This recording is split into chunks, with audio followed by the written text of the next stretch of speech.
Amakuru kuri Mura TV. Ya mvugo ngo nagikwe muri Senegal ho byahindutse.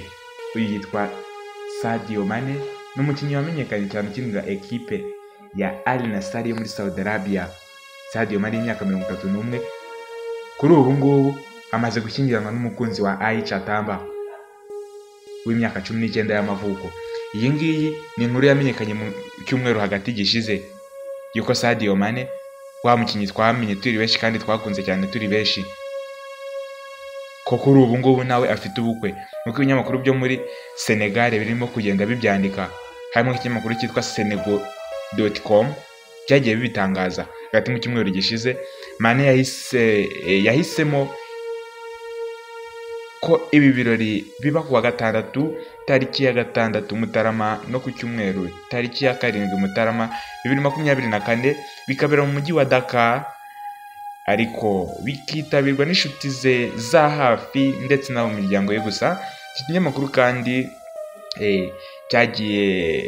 kandi cyari cyatangaje ko umukobwa mwiza cyane witwa Aisha Tamba aturuka muri Kasamaka mu majyepfo y'umurwa mukuru wa Senegal, Dakar. Izina rye rya nyuma rikaba ari Tamba. Ibi niko byagenze maze ku mugoroba wo ku cyumweru tariki ya 7 Mutarama 2024 iki kinyamakuru senego.com gitangaza amafoto ya mbere ya Aisha Tamba w'imyaka 19 y'amavuko. Ibi niko byagenze maze ku mugoroba wo ku cyumweru tariki ya 7 Mutarama 2024 iki kinyamakuru senego.com cyaje gutangaza amafoto ya mbere ya Aisha Tamba w'imyaka 19 y'amavuko wasezeranye na Sadio Mane.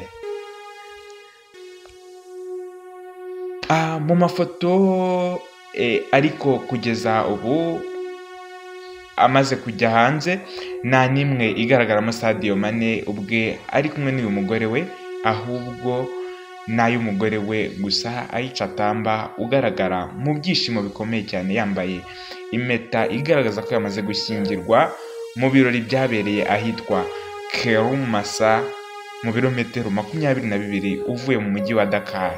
Sadio Mane akoze ubukwe mu gihe mu kwezi k'Ukwakira 2023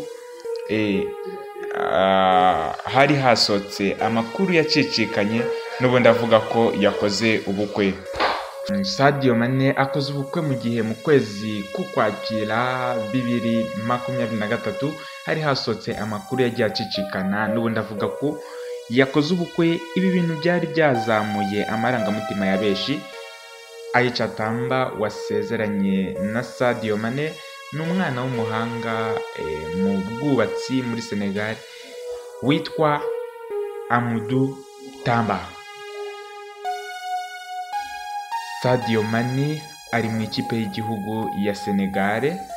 Sadio Mane ni umukinnyi ukomeye cyane mu ikipe y'igihugu irimo kwitegura igikombe cya Afurika 2023-2024 kizatangira tariki ya 13 Mutarama 2024, aho umukino wa mbere w'ikipe izaba iwukina tariki ya 15 Mutarama 2024 ubwo izabikina n'ikipe y'igihugu ya Gambia.